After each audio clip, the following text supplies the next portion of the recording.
Okay, everybody. Well, thanks for coming today to Cliff Lewis's presentation, A Critical View of the Post-Gay in the Australian Context. A Wolf in Sheep's Clothing is the question. And Cliff's presentation is from his book chapter, from the Gender and Feminist Studies Network's book that we're putting out soon, which will be called Gender, Feminist and Queer Studies, Power, Privilege and Inequality in a Time of Neoliberal Conservatism. And we have lots of authors here with us today. So after Cliff has presented, we're going to have comment, question and critical reflection by a few of our authors. And they are here today. Brian is here.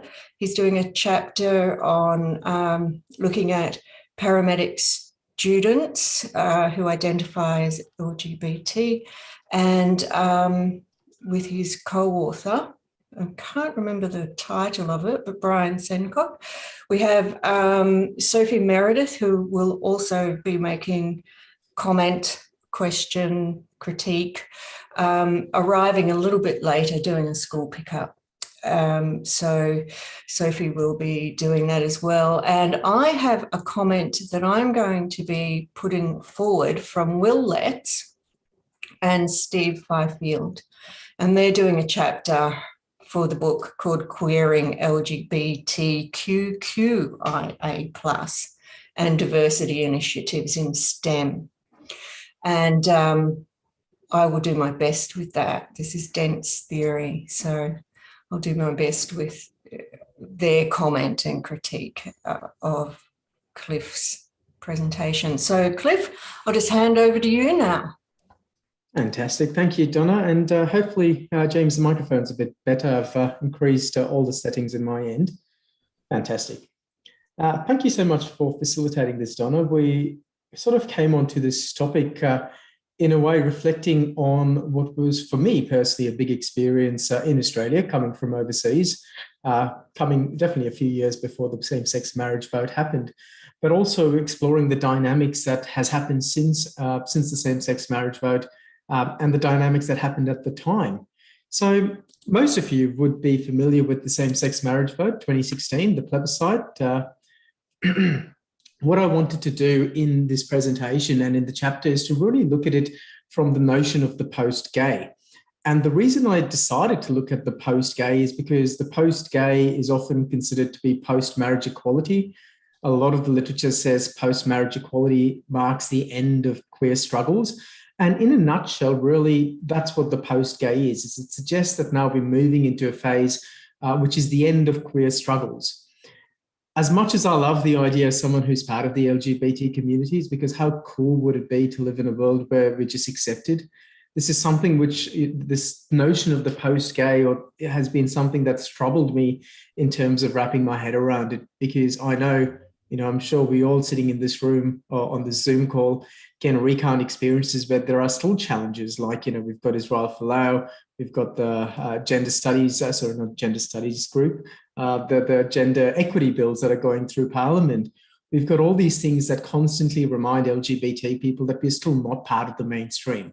And fundamentally, that's what the post-gay is about, that we become part of the mainstream and queer struggles have ended. So I decided, let's have a look at the same-sex marriage vote from that view to see really what can we learn about the post-gay world, or what people call the post-gay world. And to do this, I looked at, of course, reflecting on my own notes of the plebiscite. I think, like any good academic, I did keep notes at the time, and it was amazing to find that after I started thinking about this. So I went back to that and had a look at what I had collected, including images of posters that were sent and things like that. But also reflecting on the way it was constructed in the newspaper, like looking at front page coverage on The Australian. And The Australian is the only national newspaper, and also looking at the Sydney Morning Herald, because it's the most widely read newspaper in Australia. So looking at these two and to see how they really constructed the notion of marriage equality and the plebiscite on their front page in that year. And as part of that, really, what I did see is, we may have achieved marriage equality, but that really doesn't mean discrimination's gone away, right? conservative systems do find a way of self-sustaining and perpetuating. Oddly reminded of Audre Lorde's book, where she says the master's tools will never dismantle the master's house. And that's the way the political system seems to end up working. Also come up with this belief that as long as a sexual orientation or gender orientation is perhaps confused or considered to be a political identity, it'll always remain contentious. You know, we need to, if we lived in a post-gay society, and perhaps one of the characteristics of a post-gay society means that orientation, like sexuality and gender, is not a political aspect or a political concept. And as long as it remains within the realms of being a political concept, there is a bit of a challenge in terms of keeping it contentious. And which leads me to my conclusion, really, that, you know, accepting this notion of the post-gay is akin to the proverbial wolf in sheep's clothing. It can result in a bit of ignoring the struggles that we're currently experiencing and a weird belief that we have actually achieved equality when we are still working towards it. So it is in some way an illusion of acceptance, which reduces the need for systemic change when that is exactly what we need. So I'll take you through now what the post-gay is, but please feel free to type any questions you have in the chat or any comments. And as we go through, I'll sort of have questions for you all to share your thoughts as well. So largely, the post-gay was coined by British journalist Paul Burston, who was really talking about the change in gay politics at the time in 1994. It didn't really gain much traction with Paul's work, and it sort of became more known as a phenomenon when the Out magazine editor James Collard, in his article in the New York Times in 1998. Now, for those not familiar, Out magazine is a gay publication, a gay magazine in the US. And the editor, James Collard, at the time, who actually finished off in 1999, was the one who spoke about the post-gay in this article he wrote in the New York Times. And what he said is we should no longer define ourselves solely in terms of our sexuality, even if our opponents do. Post-gay isn't ungay. Post-gay isn't ungay. It's about taking a critical look at gay life and no longer thinking solely in terms of struggles. It's going to the gay bar and, you know, wishing there were girls there to talk to. And there are a couple of things in what he said in the New York Times. It's the first is about, you know, it's reducing the focus on sexuality and sexual orientation. The second element is that we are moving beyond just the struggle. And the third element there is really about this assimilation of gay and mainstream. And 2 months later, he did come back and clarify what he was saying as part of a Newsweek article. What he said in there is, you know, post-gay sensibilities begin when I realized that I prefer the social variety of a mixed club, again, focusing on that element of assimilation. And with the idea that having that mixed club gives you, first of all, protection and later a bit of pride, because traditionally gays have colonized neighborhoods. So in this case, he mentions like West Hollywood in LA, and Chelsea in New York City. So it seems that, you know, as part of the post-gay, these neighborhoods are perhaps moving from just being ghettos to actually being integrated between mainstream, non-gay people and the gay community. So he says, it seems to me that the New Jerusalem gay people have been striving for all these years won't be found in a gay-only ghetto, but in a world where we are free, equal, and safe to live our lives. Really focusing on the idea about assimilation and interaction with everyone and moving beyond the notion of sexual orientation. So that was in the popular news, if you want to call it that, at that time.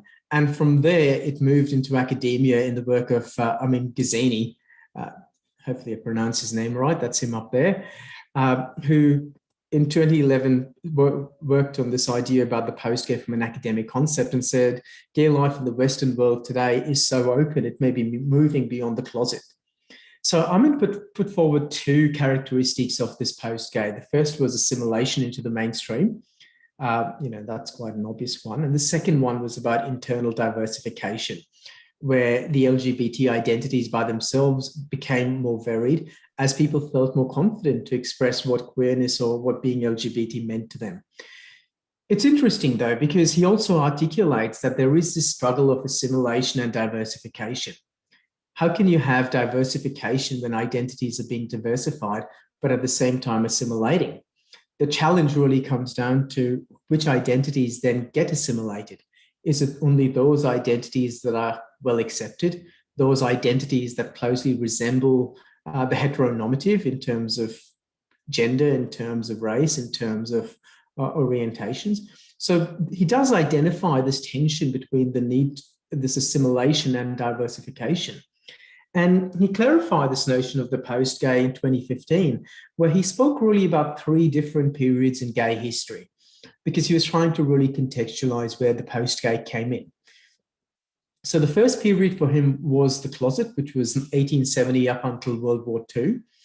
And the closet was largely marked by a lot of shame, by a lot of self-hate, a lot of negativity about being queer and being gay. And the whole idea about gay is not normal, gay is not good, that's really what the closet was, which forced people to remain in the closet. The second period that he marks was between World War II and 1997, which is the coming out era. At part of this era, he explains gay became something which is gay is good. It sort of coincides with a lot of key big movements in the LGBT community. And I'm thinking about Stonewall, I'm thinking about our own Mardi Gras movements in 78 in Australia. So this period of coming out really transitioned the gay narrative from being shame and negative to being something that is to be proud of. The whole notion of pride started taking its form and its birth. And as part of that, we also created exclusive gay worlds where networks or groups were fairly homogenous in terms of sexual orientation. And perhaps, that was part of that time where there was still the struggle, there was still a lot of challenge out there. And forming those gay worlds did form that sense of protection, did form that sense of comfort. The third period that he proposes is the post-gay era, which is from 1998 till now, which marks with the notion of assimilation and acceptance. And he explains that the existence of this post-gay, drawing on 4 empirical explanations of 4 empirical ways to validate it in a way, if I should call it that. The first was he cites the changes in public opinion. There was greater support for marriage equality, gay marriage. There was greater support about the moral opinion about LGBT people. So when people were questioned about their, do they believe LGBT identities are moral, there was more of a shift towards people agreeing with that sentiment than before. The second thing, of course, that he argues is the change in legal landscape. So more same-sex marriage laws, more decriminalization of LGBT identities, more protection for LGBT people as part of a protected group, like in the UK, like in Australia, like in the US, where laws are now enshrined that specifically refer to including LGBT people and not excluding. It's interesting because in some way, the change in legal landscape, which calls for protections for LGBT people, by its very notion, marginalizes as well as separates rather by saying that this group needs special protection. So it's quite an interesting one there. The third thing that he notes is this changes in social networks. So close friends or family members who are gay. So more and more people were reporting that they knew someone who was gay. More and more people were reporting that they knew close friends and family members who are gay. I've struggled with this third idea slightly because to me, it's not just the way Gazzini explains this is that there's greater integration between queer and mainstream groups, which compared to the coming out era where there was that separation, the post-gay era had that greater integration and there was more interaction. But I often question whether is that just a factor of coming out that people feel that they can be out, therefore they're known to be out, as opposed to just a genuine commitment to acceptance and accepting diverse identities. And the fourth empirical clarifier he puts out is there's a greater proportion of people coming out at a younger age. So there's been a significant decline in the average age of people coming out. Typically, they used to come out, 25 and above. And we are seeing that now that it's reducing down to closer to people coming out at the age of 15. So we're definitely seeing that shift in terms of when people come out and how comfortable people are about coming out. So he puts forward these 6 different criteria, if you want to call it that, or empirical ways of experiencing the post-gay in society, which sums up really what the post-gay is all about. And more recently, a bit contentiously for me, Kemper and Connell provided a review of all post-gay literature, really succinctly defining it as wherein sexual orientation will cease to be central or possibly even relevant to a person's social position, life experience, and conception of self. So we can see how this notion of sexuality or sexual orientation as an identity becomes less relevant as a key defining factor for the individual in the post-gay. But as I said before, while I love this notion of the post-gay, while I'd love to say, yes, we are beyond this point of the struggle, while we're living in a post-struggle world, where we're living in a post-gay world where we do not need to really cling to identities or separate by identities, it does come at a cost, right? So there is the cost of what does assimilation mean? Could it mean mainstreaming and sanitizing queer identities to only those that are accepted by the heteronormative? There is this notion of the homonormative in terms of gay, white, male, cisgendered male, who represents the heteronormative very closely, the heteronormative patriarchy very closely. So are only those groups which most closely resemble the heteronormative, are they only going to be accepted? Are we going to lose the diversity of queerness? Are we going to lose the variety in queerness and the way queerness can be experienced, the way queerness can be shared, the way queerness can be displayed? Because, when you look at at pride movements, more than often, there is always this move of having pride movements that are still sanitized, that are family friendly, which in some ways can detract from pride movements actually challenging stereotypes as well, because if they have to be family friendly, they need to follow certain rules or certain ways of expression. So could this assimilation come at a cost of us losing unique queer identities?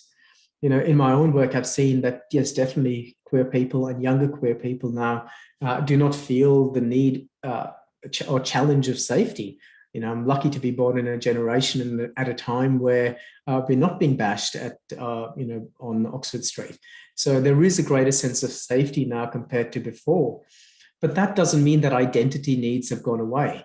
When we talk about the post-gay, there is this notion that gay space, gay clubs, gay pubs become less relevant because queer people can socialize in mainstream clubs, mainstream pubs, and mainstream spaces.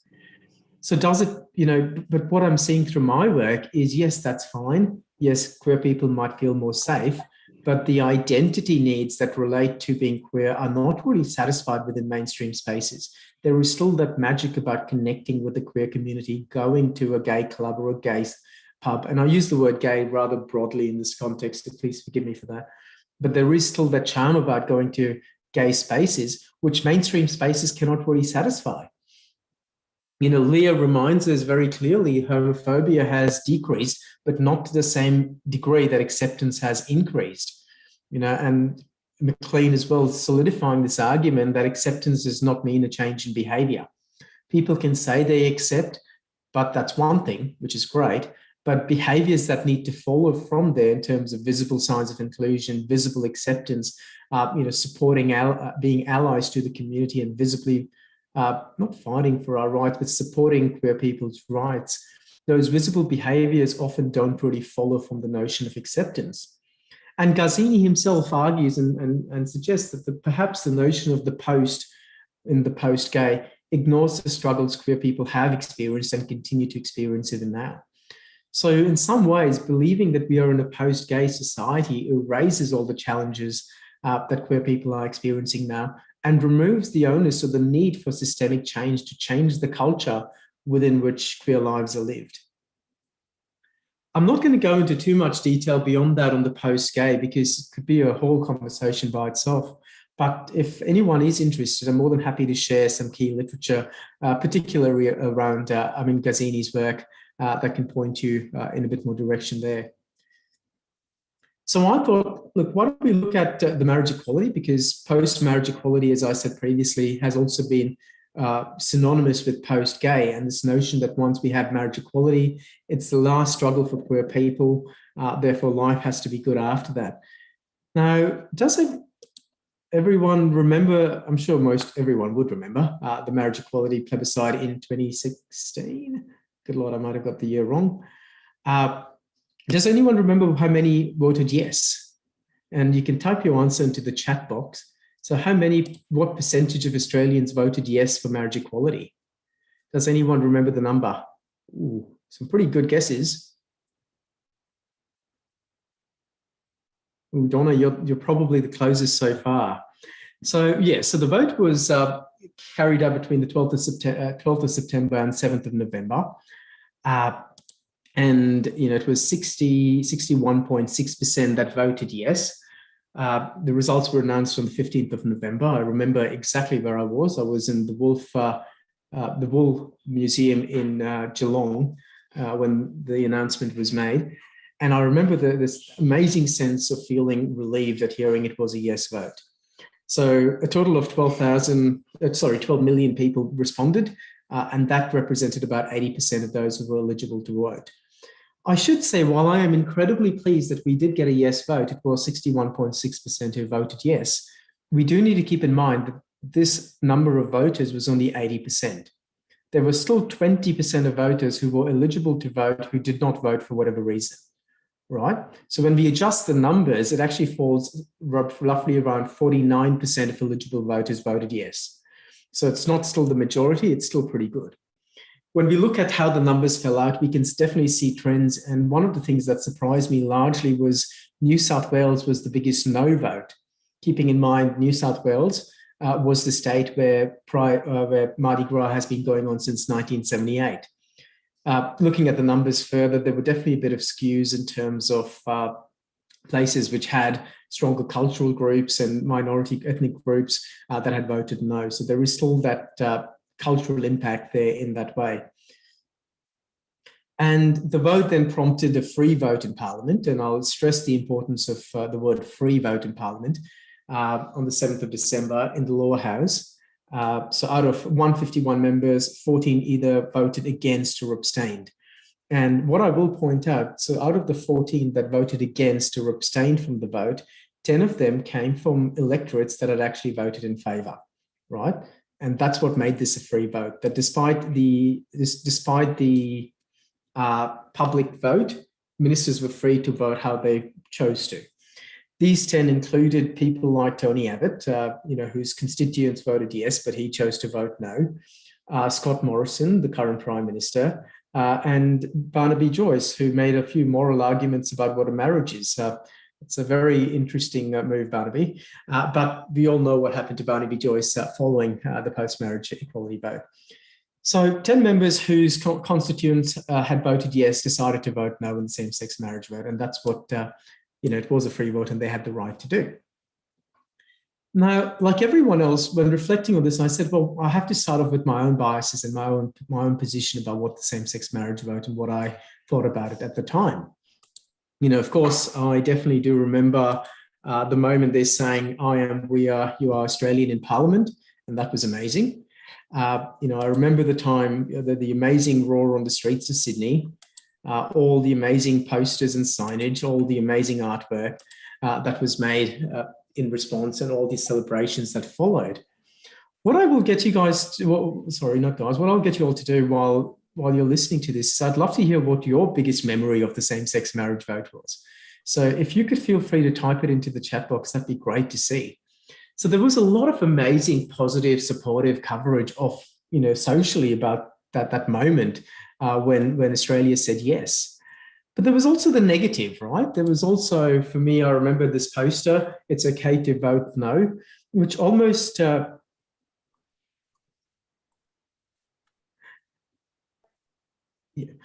this poster about "it's okay to vote no," which almost really said it's okay for you to vote no, although you might think it's not the right thing to do, but it's okay to do it, which was a very interesting proposition. I still remember, someone who wants to have kids one day, children are, they need their mother and the father. I still remember the amazing skywriting that said "vote no." At this time in my life, I was living in the Sutherland Shire, which is famous for the 2005 Cronulla riots. So, I do remember living in this very conservative suburb almost, and the member for the Shire is actually Scott Morrison.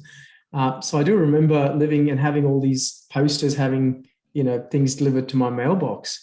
I remember three very distinct conversations which I'd like to share. The first was a friend of mine who is a gender studies expert who at Sydney Uni, and she said to me, she's forcing everyone to vote yes. She's stealing vote ballots and voting yes, and she's doing all these amazing things to vote yes. And she's even had a big fight with the mum because the mum was going to vote no, right? And they actually didn't end up talking for a few months after. I remember a couple of my gay older friends who were terrified about the vote even going ahead, because to them they said, well, a no vote will really push us back to the dark ages. It'll be open slather, people will say and do what they want, and it'll confirm a lot of homophobic tendencies. I remember a conversation I had on the train in Sydney one day with a bloke who was talking to me about the vote, and he said to me, "Oh, mate, like I don't mind going to Oxford Street, as long as they don't touch me, I'm fine there." But he also said to me, "Yeah, but I'm not going to vote yes." And I was like, "Why?" "Well, I've got a son and a daughter. What will that mean? Will they be able to get married to each other?" That's what he said. And then he further on went on to say, "Oh, well, what will it mean that in the future we'll be marrying dogs?" So that's what this person had in their mind about the same-sex marriage vote. I remember other gay friends saying to me, "Well, I'm not going to bother. Why should we get into heteronormative institutions of marriage? And why should we subscribe to the same traditions?" But I also remember the way I felt. I remember for me, it was not really about the institution as much as it was about the agency over the right to get married and the ability to choose to get married. And that's where I came at it from, and that's where I supported it from. I can see a few posts in the chat box about horrible attacks on trans folks, being called all sorts of things. I can see Rachel sharing, feeling a kind of emotional whiplash, watching the desperate reactions of those around me for and against. And it was really strange. It caused such a weird, you're right, whiplash is perhaps the best way to describe it. Such a weird feeling in a way. There's been a lot of research since that has proven the emotional impact the vote has had on people and on the mental health of the LGBT communities. So that was the context in which I experienced the same-sex marriage vote. And adding to that, I thought, let's have a look at the newspapers to see really what was covered on the front page of these newspapers. Now, the newspapers that I chose in this, to remind you, was the Australian and the Sydney Morning Herald. The Australian is the only national newspaper. The Sydney Morning Herald is the most widely read newspaper. And it was interesting. The reason why I decided to have a look at this is because if they're putting it on their front page, it's really what's attracting people. It really reflects the sentiment of the people at the time, if that's what they thought would sell. I will make a point about the Australian, because overall, looking at these two publications, I didn't really aim to differentiate the difference in narrative, but the Australian was definitely a lot more confronting in its views than the Sydney Morning Herald were. The interesting thing, though, is the day after marriage equality, they had this huge editorial that said they supported it all along. But I digress. So as part of this process, I had a look at the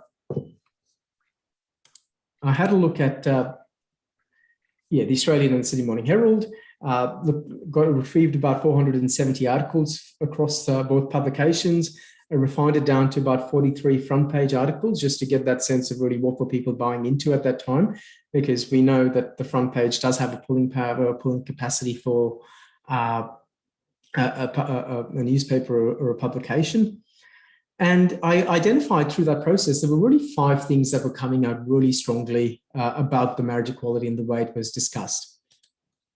The first was this need for protection, right? And protection not for the LGBT people, I should clarify.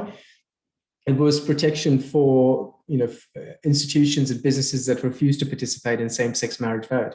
Some of them went so far to say they wanted legislation to protect religious institutions, marriage celebrants, charities, schools, and others who hold a conscientious belief in traditional marriage.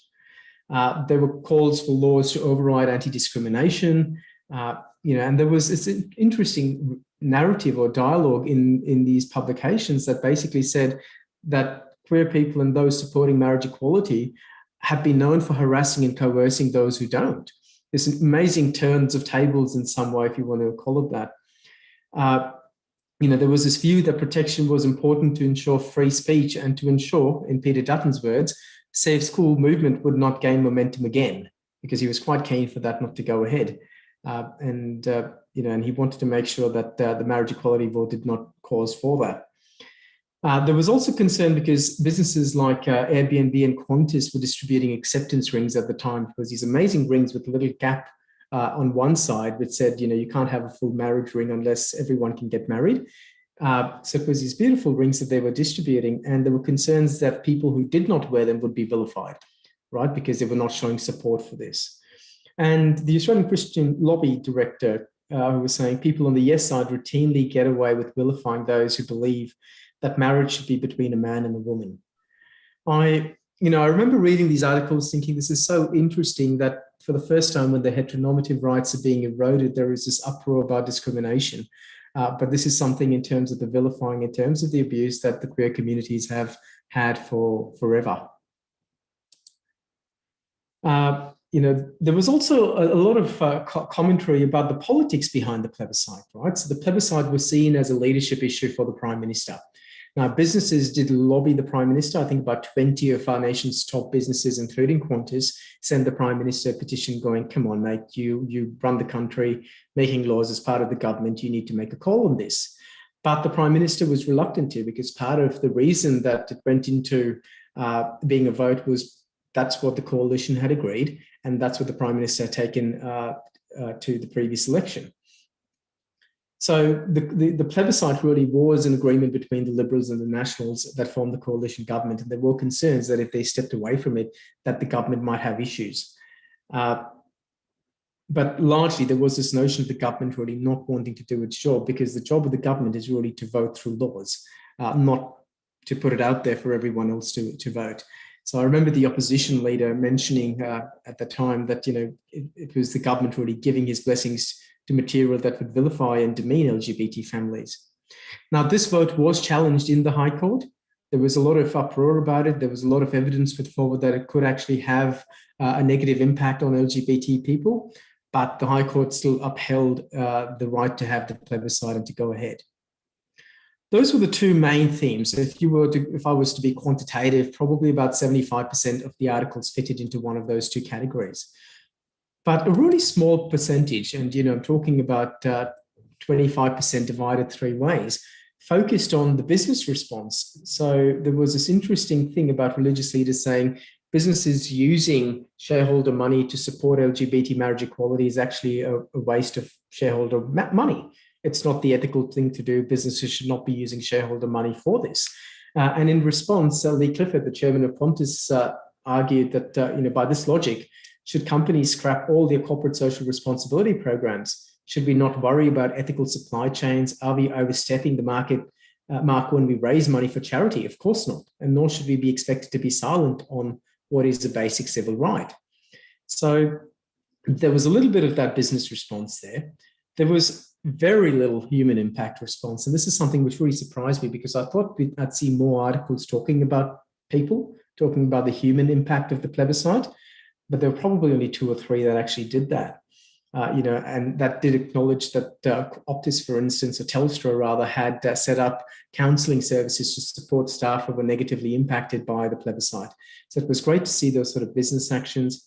There was acknowledgement, even by the opposition minister, that fellow Australians need to feel accepted and not just tolerated, and that's what the point of the campaign was, or the vote was.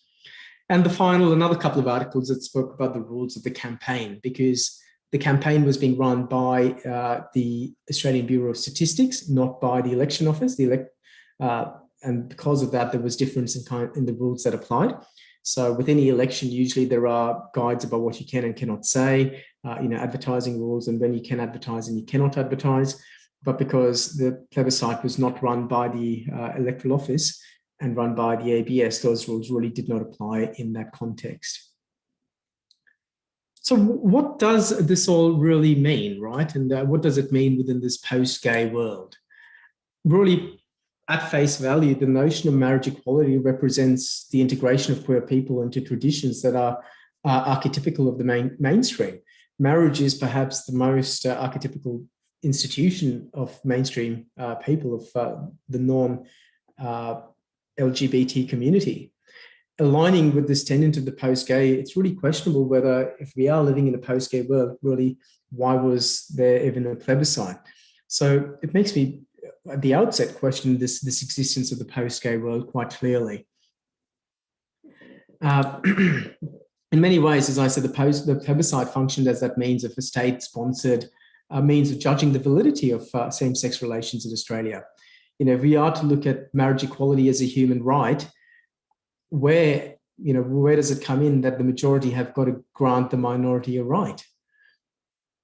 The notion of the plebiscite really detracted from that notion of marriage equality being a human right and made it something that was contingent on the approval from the masses. The other observation I had about the marriage equality was the plebiscite functioned really as a performance in conservative democracy, really protecting political parties and the government from making the decision, making laws, which is the role of the government. This reliance on the voting process as part of the plebiscite, the party room politics that followed to make sure the plebiscite went ahead, really in some ways illustrates the conservative hegemony can exert power to retain its dominance in society. The plebiscite was challenged, it still continued. The High Court was told it's going to have an impact. The Prime Minister was told it's going to have an impact on the well-being of LGBT people. It still continued. And yet at what cost, given that the results of the plebiscite were not binding in Parliament? Was the risk compared to the benefit of it equal, or was it worth it? You know, in Australia, marriage equality has not really been the end of queer struggles. The strong call for protection of voices, while I hand on heart support freedom of speech and I support freedom of religion, what such protections can do is it reinforces prejudice. It maintains that prejudice over time as opposed to, challenges it and gets rid of it.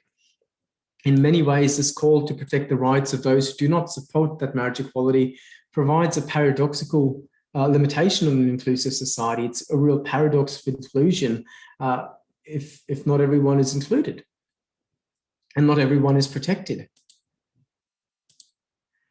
Of course, religious protection and free speech protect conservatism from charges of discrimination. And what that says to me is perhaps this post-gay operates not assimilating entirely, but operates assimilating within boundaries that are clearly defined. Things like religious institutions or schools or other institutions that do not support marriage equality, they found clear boundaries of the limits which people in the LGBT communities are allowed to assimilate. So it does in many ways suggest the boundaries or the extent of that assimilation. Such protection is ultimately really serving to protect the hegemony and facilitate its views. And finally, given the skew and coverage on the front page, definitely towards the political aspect of the marriage equality plebiscite, as opposed to the human impact, which is quite striking, queer identities still occupy potentially that political position in Australia. And until sexual orientation and gender stop being a political identity and just being and become just an orientation, we really might not have that post-gay. Ultimately, the post-gay remains really a goal for us as a society, which requires a systemic cultural shift in so many ways to move sexuality from being a political to being just an orientation, which moves the culture to be more inclusive and meaningfully inclusive, as opposed to just tolerating and assimilating.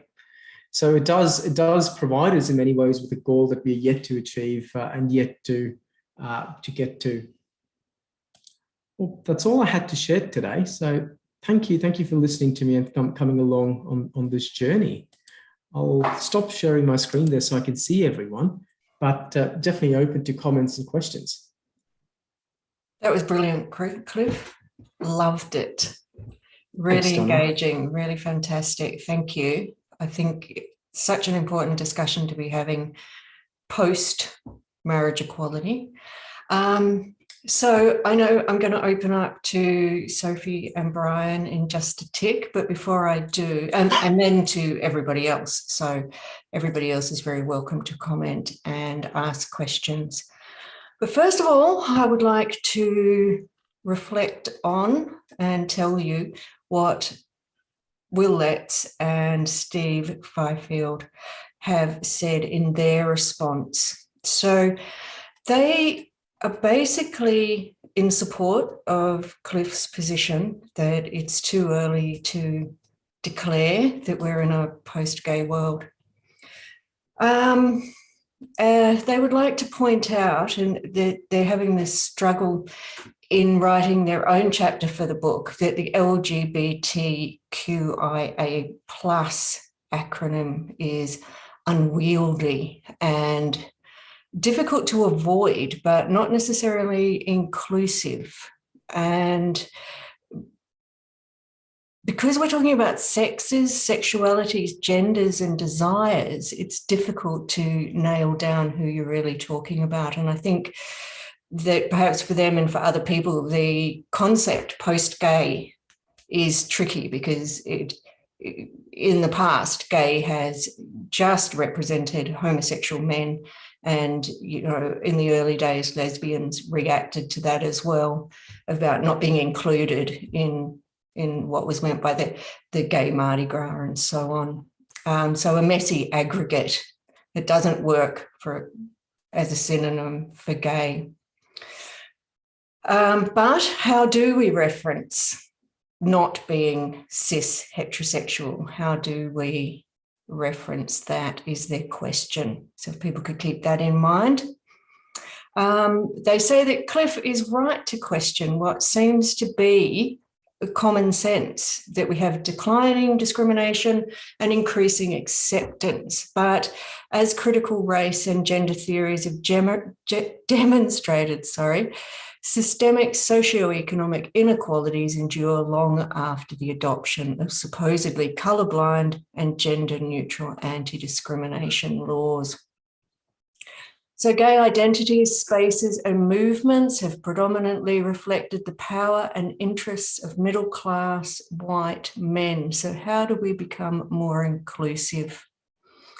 So the gay era that was seen as inclusive and as containing a lot of acceptance was also exclusionary and discriminatory for many others in the LGBTQIA community. So we need to keep that in mind, I suppose, as we are romanticizing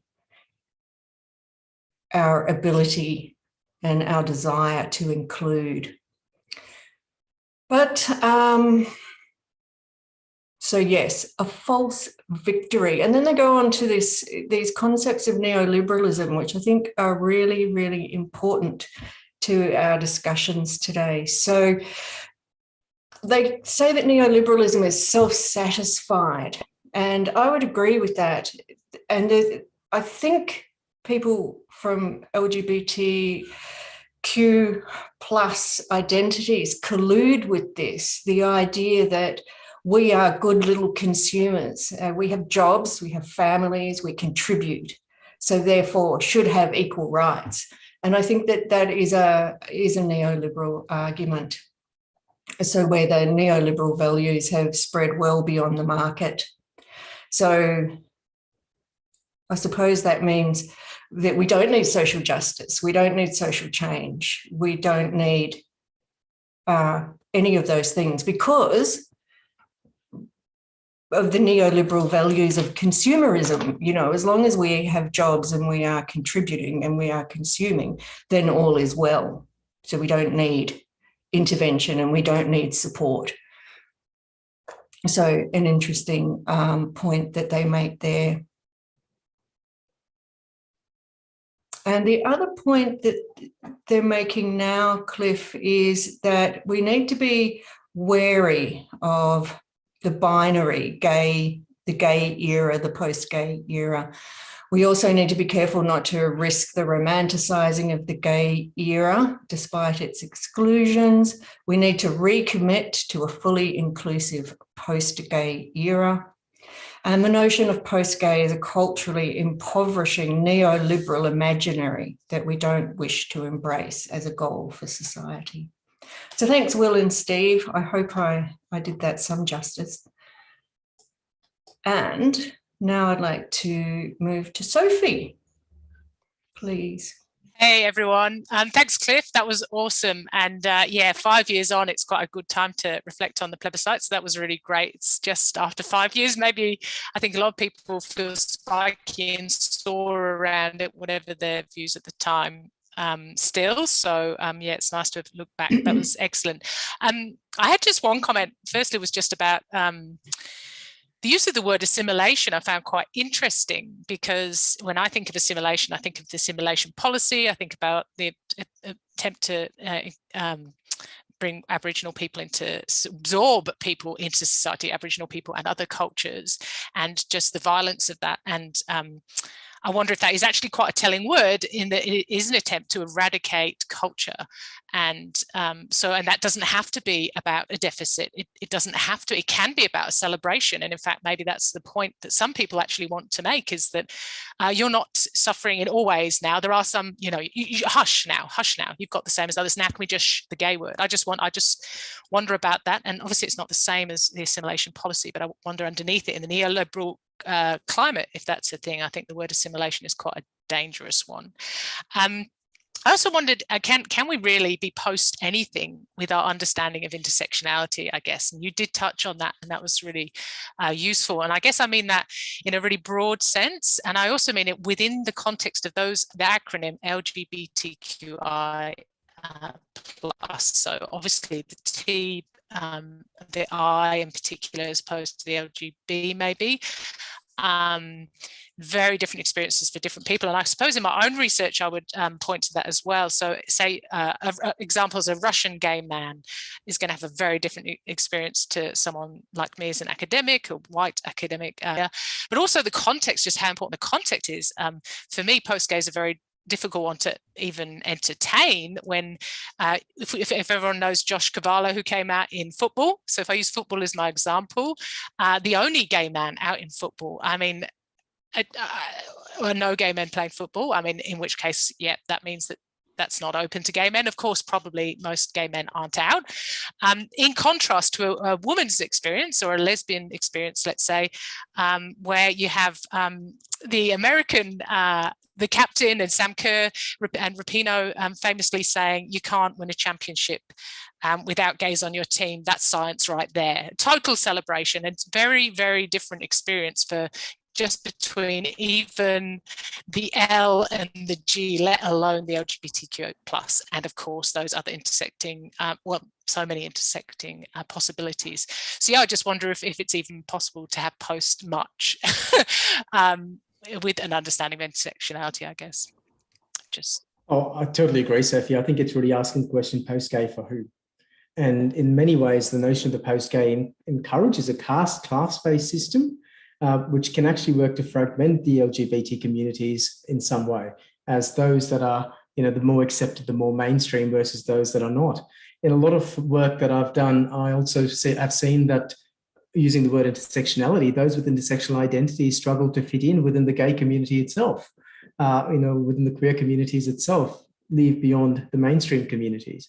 So we're still a long way to go to being post-gay for other gays ourselves in some way. Yeah, great point. I actually, just very quickly, my child, who's 8 years old, just came out as queer. He did a speech to his school, well, to 50 people in his school, very confidently, and he's been totally supported. He goes with rainbow socks. Oh, sorry, they go with rainbow socks. I'm getting used to the language myself, and it's wonderful. And then again, just with that intersectionality, of course, he's got two academic parents. They live in the ACT. They are white, all these kinds of things. And I know that, so I could look at that and say, oh yeah, we're in a post gay or LGBTQ plus world, but I don't think that's the case. Yeah.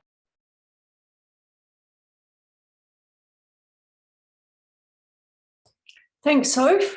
You finished? Yes. Great. Okay, can I introduce Brian Sencock? Thanks, Brian. Thanks, Donna, and thanks, Cliff, for a fascinating presentation. Myself and Sonia, who's also here today, have been doing some research around discrimination, or perceived discrimination, from an LGBTQ perspective with paramedic students.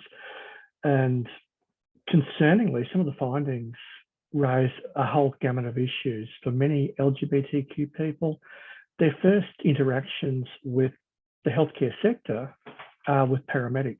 And what we've found is that many paramedics are simply not accepting. So from the emergency services perspective, we're certainly not in a post-gay world at the moment. And having heard some of the comments from paramedics dealing with LGBTQ patients, particularly younger patients who are in their teens who are coming out as LGBTQI, there's this misconception that, oh, it's just a fad, it's just a trendy thing at the moment for these students to jump on the bandwagon. That in itself is somewhat concerning, and it links in quite well with what we found from the paramedic student perspective, where we had, I guess, wrongfully assumed that the majority of the discrimination would be coming from older peers in the paramedic program, so older paramedic students, potentially discriminating against younger students who identify as LGBTQI. The reality is 93 or just under 93% of the students who identify indicated that the primary source of the discrimination was in fact peers in their own age group. So the younger age group discriminating against younger LGBTQI students in the program, which in itself was quite a concern. That dropped down to about 46.5% from colleagues in other years, and then down to about 25% in relation to academic staff, whether they be sessional or continuing staff. That links in nicely with our experience. Myself and Janet Curtis, who's unfortunately not able to be here today, are looking at paramedics' experiences. And what we've found, and what now Professor Georgia Clarkson also found, was that paramedics working on road who identify in this space are essentially isolated.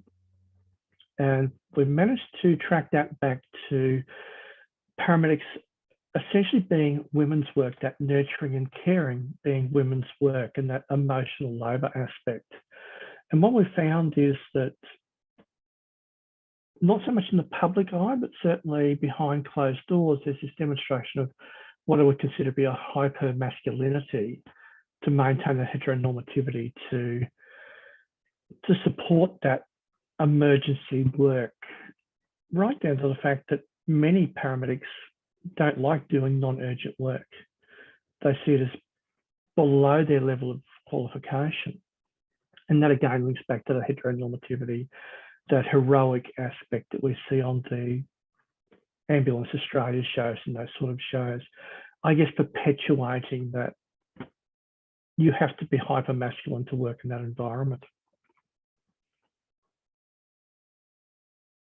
It sort of links back with the hegemonic masculinity, the expectations, both as a student coming through, and of course the students coming through are exposed to that one-on-one when they go out on clinical placement. So they start to assimilate those behaviours, from my experience, very early, probably from the first clinical placement, certainly by the second clinical placement, they're acting and behaving like a paramedic would.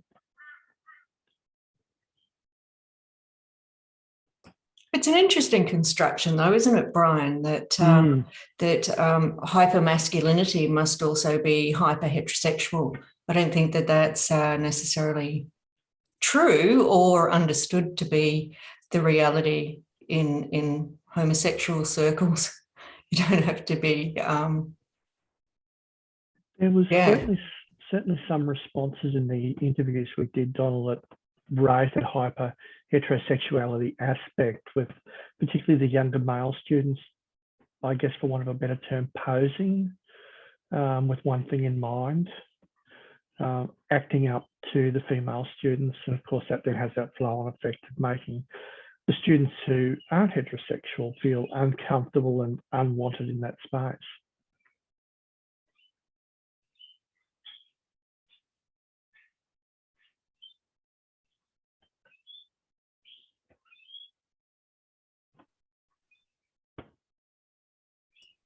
Do you want to comment on that, or Anything, Cliff? Well, I think, yeah, that worked. I think it's one of the things that I've definitely noticed is the erosion of heteronormativity has caused a lot of challenges and pushback, but it's not the erosion of heteronormativity to the extent of inclusion of others. And it's almost this weird binary sense of if one group has rights, the other doesn't. Or if one group has rights, it takes away from the other, as opposed to an inclusion more broadly.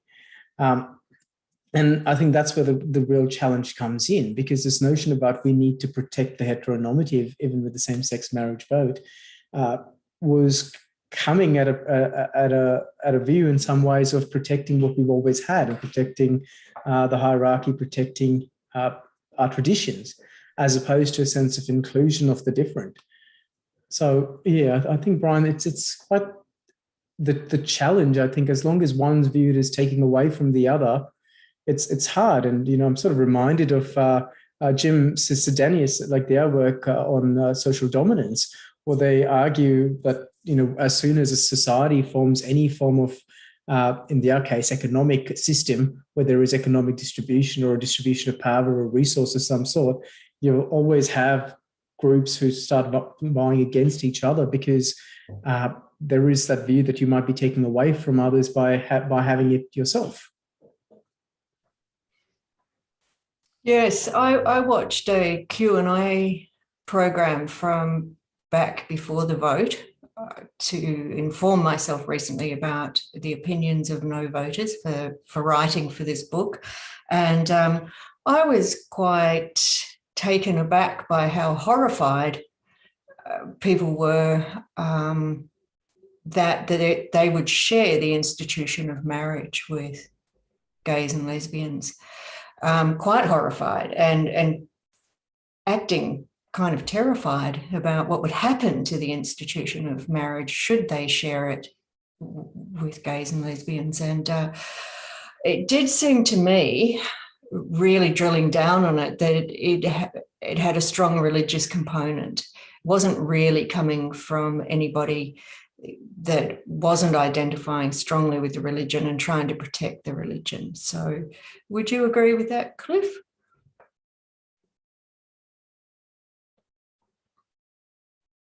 Oh, you're on mute. Didn't catch any of that. That was the best answer I've ever given, Donna. Oh, damn. No.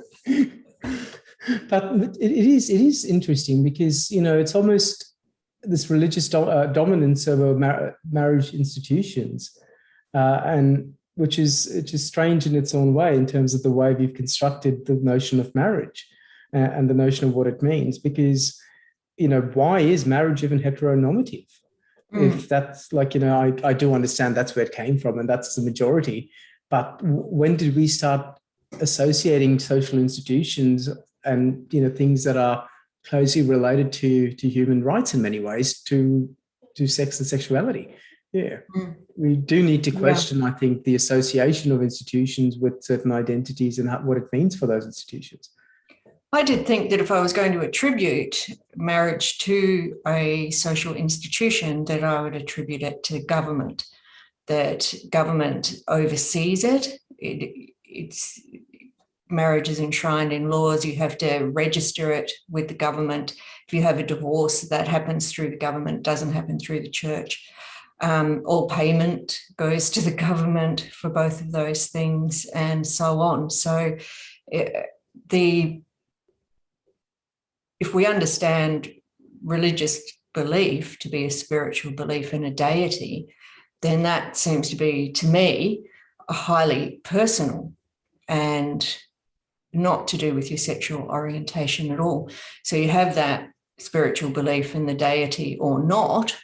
How that spiritual belief in a deity then comes to infiltrate laws or other social institutions is a mystery to me. I don't kind of get it. I don't see how they're merging, and that, say, your belief in a spiritual deity, Cliff, would influence me at all, ever. Shouldn't. I don't believe. Absolutely, yeah. And that's maybe easy for me because I don't believe in a spiritual deity that the Christians who have this interest in marriage believe in. So it's not complicated. It's quite black and white. Absolutely. And I think there's also, like, reflecting on that conversation, I should provide a bit of context to this conversation. I'd done a focus group that day, and someone said to me, when was the last time you spoke to someone on the train?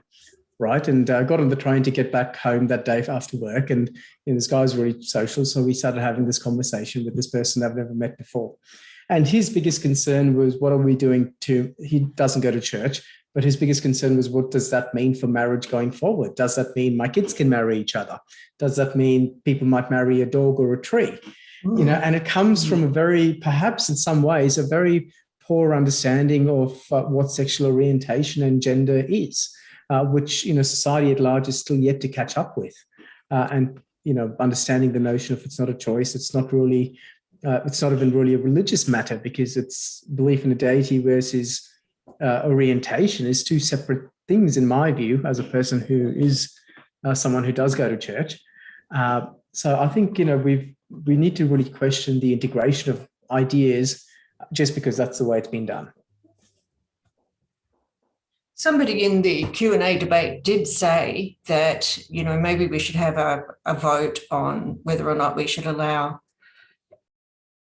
religious people access to children, given the Royal Commission into Institutional Responses to Child Abuse. And I was walking through the park at the time with my headphones on, listening to it. And I just went, yes! Right. So then I felt like, because it was very crowded down at the river at the time, because I just thought, so much of that debate was around whether or not this was going to hurt children, children. So there was everything from children deserve two parents, and that those parents are gendered. They're a man and a woman, and that children could be at risk. Like, I don't mind gays, but I'm really worried about the children, and so on. So I just felt kind of furious and affronted by that on behalf of myself and all my friends. And yet we had been having this Royal Commission at the time that showed the most incredible amount of child abuse happening within those institutions. So I kind of wondered where they got off, geez, I'd be being real quiet about now, I was thinking to myself, with this Royal Commission going on and what it was revealing. I'd be being very quiet about being a member of one of these institutions. And I really don't think it's changed as far as being in this post-gay world. I don't think people have changed their views if they were no voters. It's a hard one, isn't it? Because I know as a gay male, I'm very cautious about interacting with kids I don't know. And that too is this learned behavior, because, there is this notion of gayness as being perverted almost. And the vulgarity that goes with it socially that still sometimes does exist and gets rubbed off. So I do know other people who I talk to also are very quite cautious about that for that same reason. Yeah. Mm-hmm. Sorry, Chelsea, I saw you've gone off mute. No, I was going to ask it. I was going to make a couple of points about your presentation, but I was waiting for Donna and you to finish. Finished. Look, thanks, Cliff, for the presentation and getting us started with talking about the chapters. It was really interesting to sit and listen to. You mentioned actually Israel Folau at the start of your presentation, and my colleague Jackie Osborne and I actually recently published a paper on that and framed it in the competing liberties space, this idea that free speech is often competing against, the fact that people are allowed to get away with homophobia in that instance. So it's really challenging, and we don't really have to look much further than politics to actually see that being played out on a day-to-day basis. But I was interested in a couple of things that you talked about, a couple of concepts you talked about, particularly, you said that before post-gay for who, or Sophie might have said that, or somebody said that, but particularly the sanitizing of queer identities. And I think that's a really important point, in the sense that, you know, in the research that I've done, which is predominantly around queer women in sport, you know, we need to keep in mind how important identity is to particular subcultures in society, and, you know, in this particular case, sport.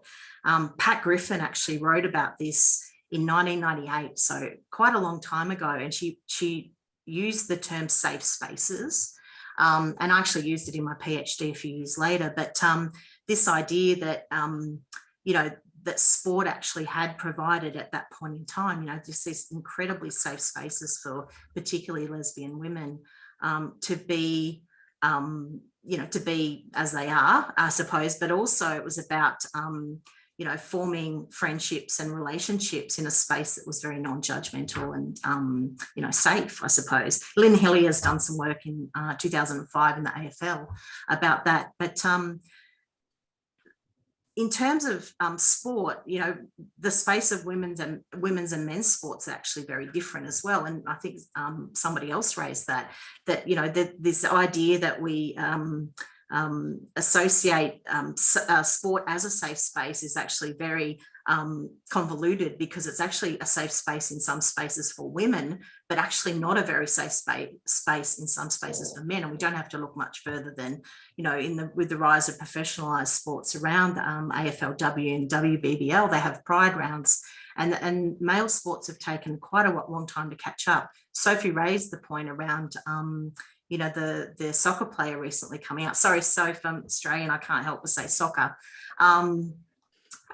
But you know, Ian Roberts is the only, you know, big name in terms of rugby league that's ever come out, and that was, you know, post his playing career.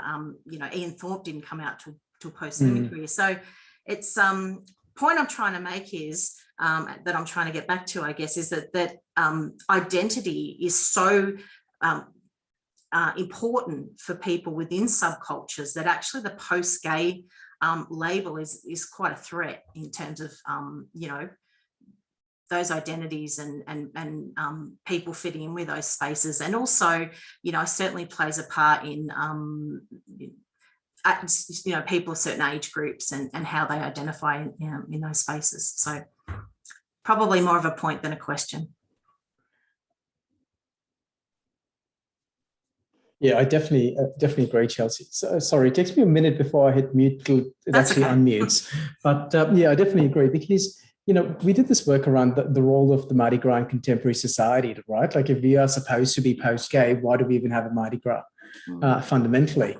And what we found was it was that symbolic value of the Mardi Gras, which is the role it plays in identity building in terms of getting queer people together and forming that inversion of, for once you're a majority and you're not just someone on the side, you know, for once you're the center of attention. I don't like that connotation of that phrase, but for once you're the center as opposed to on the peripheries and the margins. And what we realized was, yes, of course, you're not concerned about getting bashed, but the idea about forming your identity and your social identity, which comes from that social group, which comes from associating with queer spaces and queer specific experiences, you could lose all of that. And it could all be assimilated into the mainstream. You know, we all know the different shades of queer really that exist out there and the different ways of being queer. But really what the risk, I completely agree, the risk with assimilation is eradication of that difference. It's not acceptance of that difference. Absolutely, yeah. Hi, Cliff. Thanks very much for your talk. I'm Louise. I know some of you, not all of you. So I don't research in this area, so I'm nervous to kind of weigh in. But we've all got you know, different relationships here to this discussion. One point that's really chiming in for me is this idea of coeval, which I recently met through the work of Doreen Massey, and she takes it from someone whose name I forget in anthropology. I don't know if you know about this, and I've been looking at this, talking about spaces to do with experimental film and experimental culture and how that secedes or doesn't from its mainstream buddies. And one of the ideas in there that is really chiming with me, listening to this conversation, is that that concept has this kind of model where different spaces at different times have their own trajectory and their own orthodoxy and their own logic. And to sort of suggest that there's one, so to me, I can see why you would have some, it seems a consternation to me to suggest that post-gay might be a moniker that applies everywhere, that could be applied in a kind of general way. And I guess that idea of coevalness intrigues me because it is a way of talking about local specific, the trajectory of one community may not be the trajectory for another community. And it just struck me that that idea might be, has some relationship to how this conversation is progressing. So I just wanted to chime in with it. And thanks to you for the talk and to everyone else for the really super thought-provoking discussion about, especially that language around assimilation. That seems extremely alarming because, everybody's experience is their experience. So assimilation seems to wipe out that in a dangerous way to me, but coeval was the idea I really wanted to chime in with. Thanks, Louise. I think that's definitely valuable because, when we think about post-gay, and Gazzini's work is definitely within the Western context, the global north is sort of synonymous with the global north. But when I think about the post-gay, even in Australia, like it might apply to people who live in the West, in Sydney, but not so much to people who live in the middle of whoop whoop. There are still those challenges. There is still that the struggle continues. So it's really hard to say post-gay is general. It's more I feel in some ways it's more a state of being interpreted or experienced subjectively by you, depending on your privilege and your location, as opposed to an absolute idea.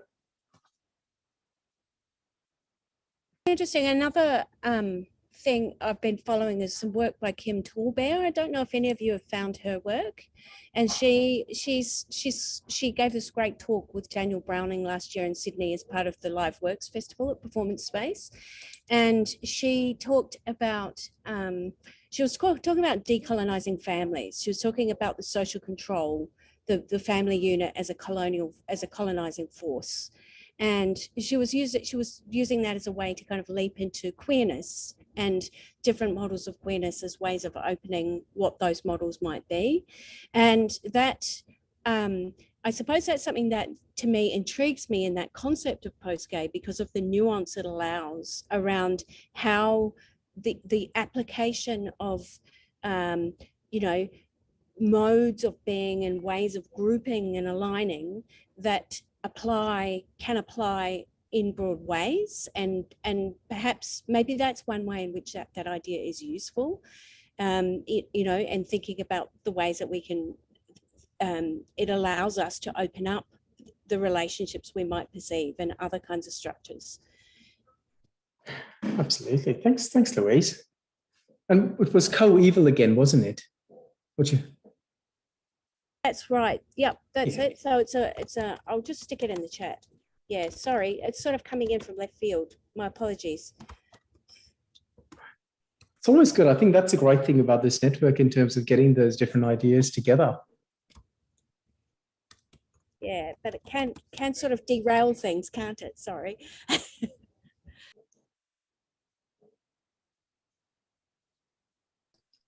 Does anyone else have any questions or comment before we wrap up? I know people like Rachel have got an element of LGBT, non-binary in their chapter coming up. I'm really interested in Brian and Sonia's new research. So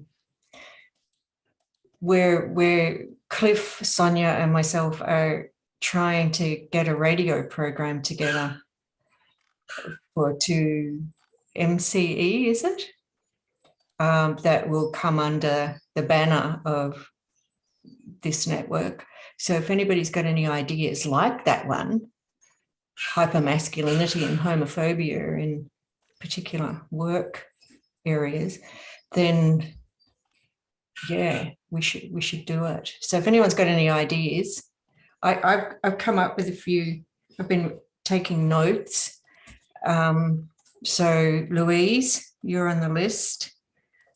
You know, because some of these ideas could be really good for a radio show. For a presentation, yes, but also for a radio show where we'll get international and national speakers as well as yourselves. But anyway, I digress. Sorry about that. So just give it a plug. Hi, Rachel. Hello. I hope you can hear me okay. I don't have a question, but I did just want to make a comment. First of all, Cliff, I just found that such a powerful presentation. And I guess something I've been thinking about is the connection across these problems. When you spoke about the idea that in singling out a particular issue, we often perpetrate the very binary that we may actually be wanting to challenge. This is something that I've struggled with a lot when I'm doing research on human-animal interaction. It's a common kind of phenomenon in this space that we're often trying to dismantle the binary, but we reinforce it in the process of studying it. And I also experience this often doing research around women's experiences of autism as well. So I don't know what the answer is to this, but we're so much stronger together intellectually when some of these problems kind of take almost a macro level form and when we consider them from these perspectives. So yeah, I don't know where that goes, but I just related to so much of what you talked about, both within the context of your presentation, but also across other spaces. And yeah, I don't know how we might create, whether it's a theory or a perspective moving forward that actually looks perhaps at on a more of a kind of a macro level. But I'm curious about your thoughts on that, I suppose. But yeah, just thank you so much for your presentation. Thanks, Rachel. You know, I've often thought about when I think about human groups, there's so much of suffering in the world, right? And I often think about which group how do we prioritize one group over the other? How do we know which group should get more support or not? You know, in something like inclusion, how is it? It's definitely, in my view, not ethical to prioritize any group over another. And that sort of has led me down this path, because the more I've done this work and the more I've looked at inclusive practices, the more I've seen that there are so many commonalities in terms of what inclusion means and in terms of what it means to belong, that it's really not that distinct for each one. You know, we of course, it can be applied and nuanced. So I definitely agree, Rachel. I think your comments, I don't have an answer to your comment, but I think it's something which is a worthy endeavor in many ways to try and find something that brings inclusion or brings these topics together.